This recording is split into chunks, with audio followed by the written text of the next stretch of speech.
श्री गणेशाय नमः। मनोजवम मारुततुल्य वेगम जितेन्द्रियम बुद्धिमताम वरिष्ठम वातात्मजम वानरयूथ मुख्यम श्री रामदूतम शरणम प्रपद्ये। હવે વાત કરીએ મિત્રો દિન વિશેષની। ઘણી વખત આપણે ગુજરાતીમાં કહીએ ને કે ભાઈ અમુક આપણી પાસે કોઈ પણ કામ કરીએ તો એનું બંધારણ આપણી પાસે હોવું જોઈએ, કોઈ પણ કામ કરીએ તો આપણી પાસે એની લાયકાત હોવી જોઈએ, કોઈ પણ કામ કરીએ તો આપણી પાછળ એની પાછળ જે મહેનત જે છે કેટલી મહેનત થશે એનો એક ભાન હોવું જોઈએ। એ મહેનત હું કરી શકીશ કે કેમ, અથવા એ મહેનત કરવા માટે મારે શું પ્રયત્ન કરવા પડશે, અથવા તો એ મહેનતની અંદર મને કયા કેટલા માણસોનો સમાવેશ થશે। તો મિત્રો આજે વાત કરવી છે હનુમત વડવાનલ સ્તોત્રની। તો હનુમત વડવાનલ સ્તોત્ર શું છે, અને બીજું કામનાઓની સિદ્ધિ માટે પ્રારબ્ધને પલટાવી શકાય એવું શું આ સ્તોત્રનો મહિમા ખરો, અથવા તો ધારા કાર્યોમાં જે લાભ થવાની સંભાવનાઓ હોય તો એ આપણને કઈ રીતે પ્રાપ્ત થાય। તો પ્રથમ તો આપણે જે પ્રમાણે હનુમાન ચાલીસાનો પાઠ કરીએ છીએ, અને હનુમાન ચાલીસાના પાઠમાં એવું લખ્યું છે કે હનુમાન ચાલીસાનો પાઠ કરવાવાળો વ્યક્તિ હંમેશા આનંદમય જીવન ભોગવતો હોય છે। ખાસ કરી યુવાનો માટે, બાળકો માટે, વૃદ્ધો માટે સવારે એક વખત ને સાંજે એક વખત હનુમાન ચાલીસાનો પાઠ કરે તો એની મનોકામનાઓ પૂર્ણ થાય। ઈષ્ટદેવની ઉપાસના તો થવી જ જોઈએ, પણ સાથે સાથે હનુમાન ચાલીસાનો જો પાઠ કરવામાં આવે તો જોયો પડે હનુમાન ચાલીસા હોય સિદ્ધિ સાખી ગૌરીશા। ભગવાન સદાશિવ અને મા પાર્વતી જે સાક્ષી પૂરે છે કે હનુમાન ચાલીસાનો પાઠ કરશે ને અષ્ટનિધિ નવનિધિ કે દાતા, અષ્ટસિદ્ધિ નો નિધિ કે દાતા, અસ્મરદીની જાનકી માતા।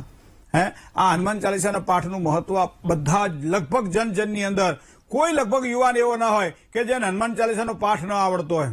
મોટા ભાગના જવાનિયાઓ ચાહે નોકરી કરતા હોય, ચાહે ધંધો કરતા હોય, ચાહે કોઈ પણ કામકાજ કરતા હોય, વૃદ્ધો અને ઉંમર પછી આવે તો ઠીક છે, બાલ્યકાળથી જે હનુમાનજીનો આશ્રય લેતા હોય છે, અને એટલા માટે કોઈ પણ વ્યક્તિ લગભગ એવો જોવા મળે આપણને કે હનુમાન ચાલીસાનો પાઠ એને મોઢે ના હોય, બધા એને મોઢે હોય।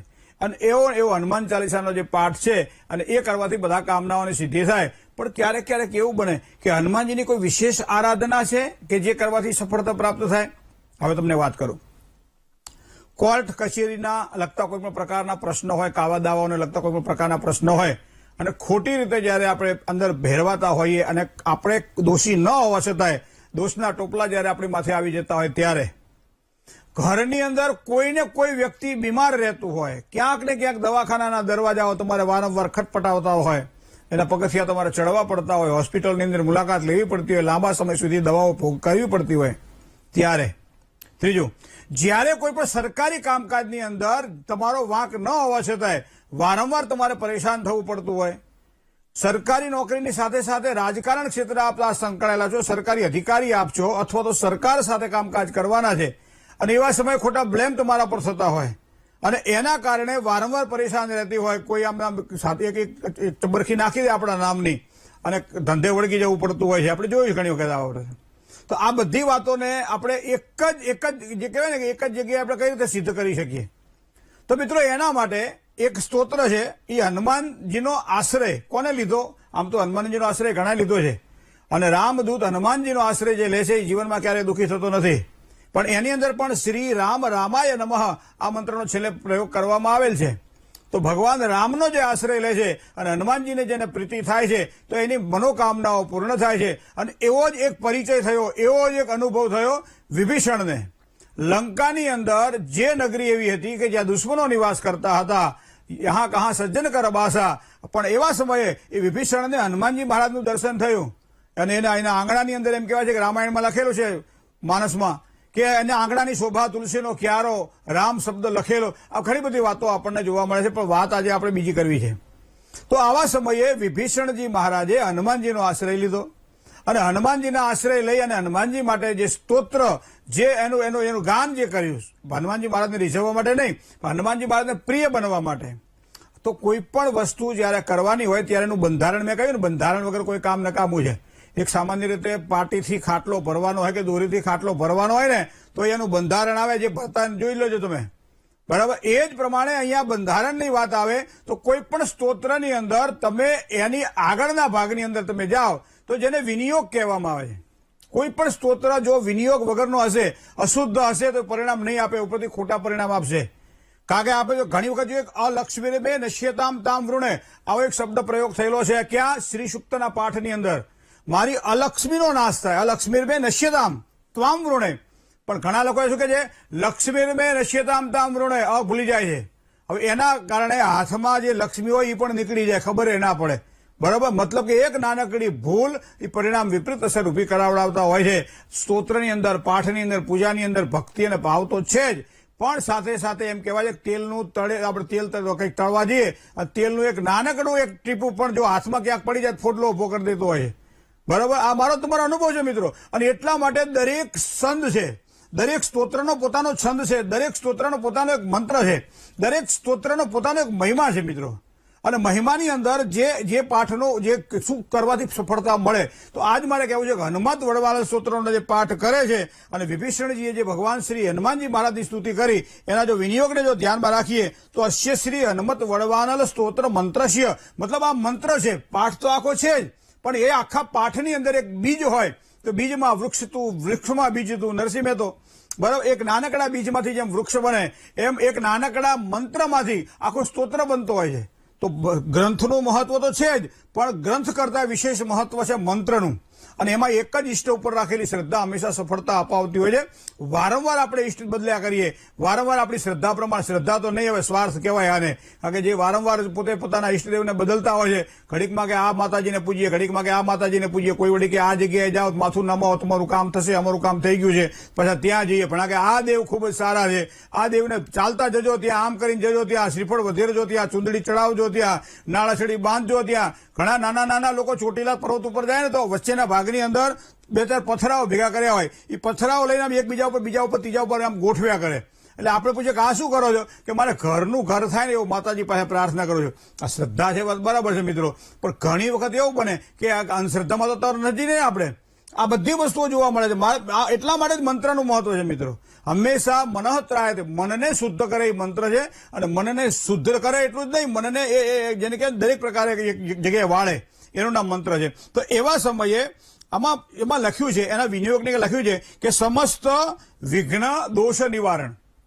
વિઘ્ન જ્યાંથી આવતા હોય ત્યાંથી ઘણી વખત આપતા, જેને કહેવાય ને કારણ વગરના પરેશાનીઓ, પીડા ભોગવવી પડતી હોય છે. હવે માનો કે બે ભાઈઓ છે, નાના ભાઈએ મોટા ભાઈની સંપત્તિ પચાવી પાડી, અથવા મોટા ભાઈએ નાના ભાઈની સંપત્તિ પચાવી પાડી, અને એવા સમયે નાના ભાઈને મોટા ભાઈને જે પોતાનો ભાગ મળવો જોઈએ નથી મળતો, તો એ પોતાનું હોવા છતાં પોતાને પ્રાપ્ત નથી થતું.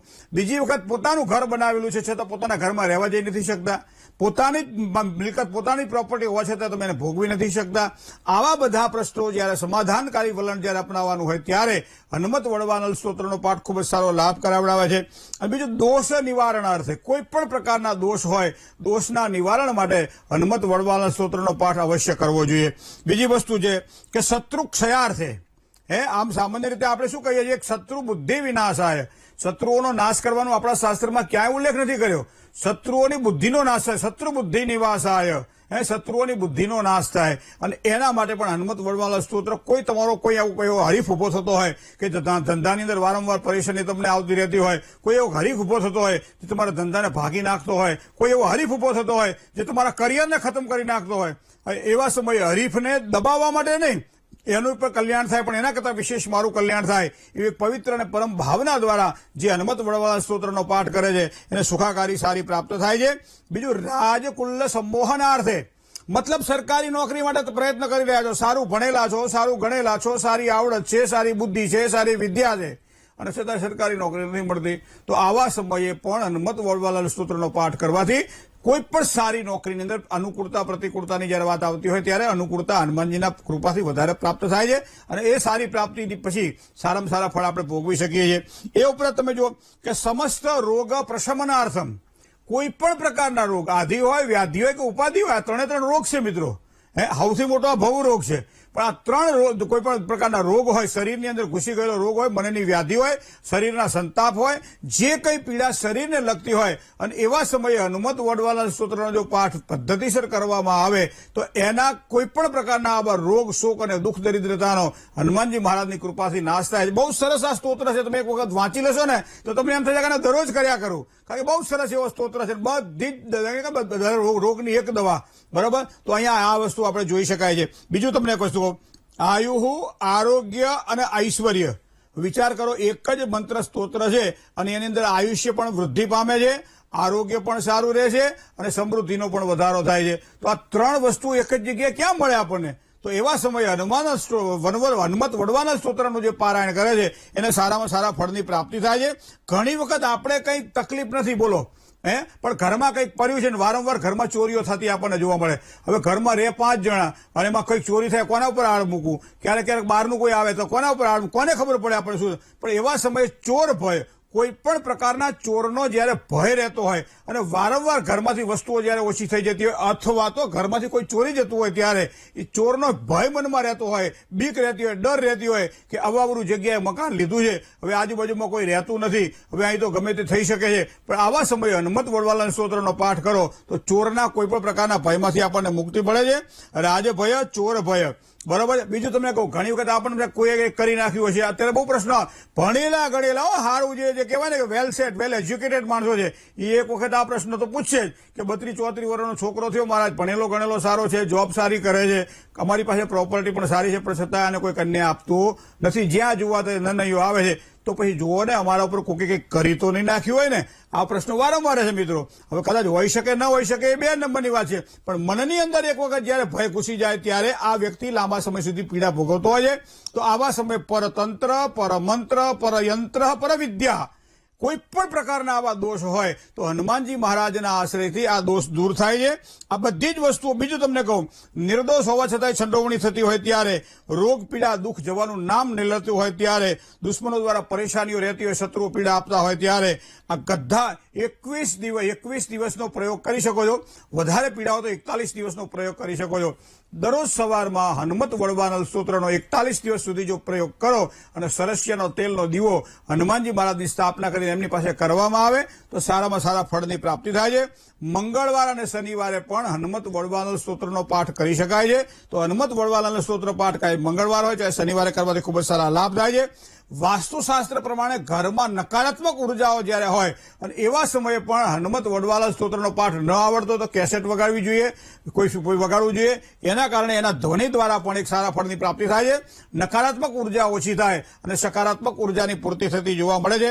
અભિચાર હોય, મારણ, મોહન, સ્તંભન અને ઉચ્ચાટન આદિ કોઈ પણ પ્રકારની બાધાઓ હોય મિત્રો તો હનુમત વડવાના સ્તોત્રનો પાઠ ખૂબ જ સારી સફળતા પ્રદાન કરે છે. આગળ પાછળ 2 હનુમાન ચાલીસાના પાઠ કરી અને વચ્ચેના ભાગમાં હનુમત વડવાલા સ્તોત્રના સંપૂર્ણ પાઠ કરી લો, પછી જોવાય એની મજા. હું તમને કહું કે આ કેટલું મીઠું છે એના કરતાં તમારા મોઢામાં મૂકી દો તો કેવું લાગે? તો આ જ મોઢામાં મૂકવાનું અમારી જે ક્રિયા છે એ છે હનુમત વડવાલા સ્તોત્ર. તમે જ અનુભવ કરી જુઓ, કે મેં તો બહુ સારા અનુભવ કરેલા છે, તમે જ અનુભવ કરી જુઓ કે હનુમત વડવાલા સ્તોત્રના કેવા સારા પરિણામો પ્રાપ્ત થાય છે. જય ગણેશ.